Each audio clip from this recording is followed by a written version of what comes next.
Welcome to Lost Girl Therapy. Apparently we are on a roll today when it comes to talking about the soul.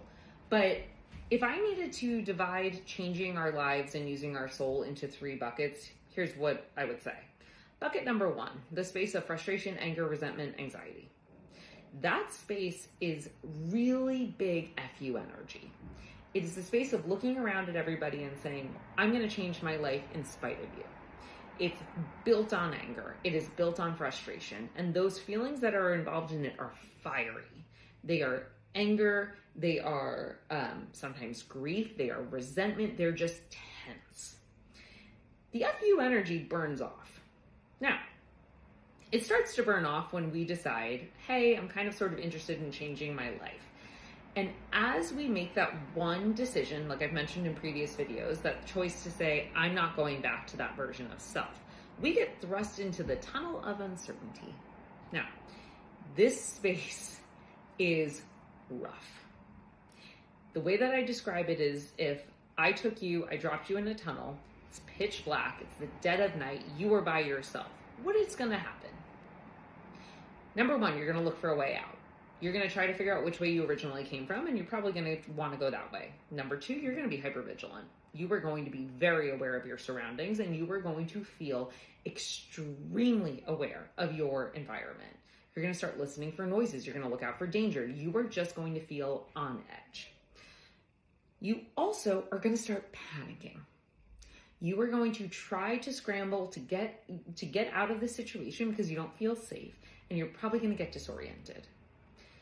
After that happens, after your fight or flight response kicks in, there comes this moment of like quiet solace where you're probably just going to stop for a second and you're going to stand there and go, let me just take in my surroundings.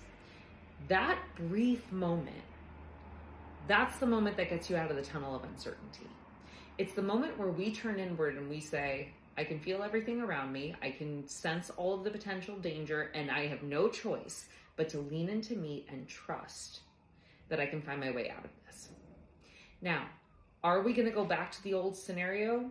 Probably. We're probably going to head towards that entrance of the tunnel, and we're going to go, yeah, that's exactly where I want to be. I want to come back from where I came from. That just feels right. And then something about that is going to stop us.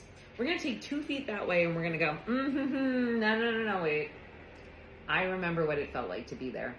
I remember the anger and the frustration and the grief and the resentment and the bitterness and the absolute rage that I felt living that version of life. So we're just not going to do it. And that is where the slightest whisper of hope or curiosity kicks in. And we go, okay, I could probably figure my way out of this. So we're going to turn the opposite direction. And that direction, we do not know what is coming. We have absolutely no idea, but the energy becomes, I can probably figure it out.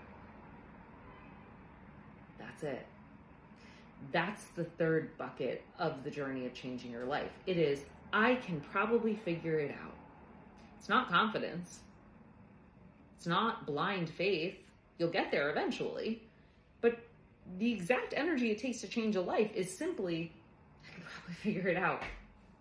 I don't know how it's going to work out. I don't know where I'm going. I don't know what I'm going to do. It's probably going to be intense. Sure, there's fear. Of course I'm nervous. I'm worried. I'm anxious, but I can probably figure it out.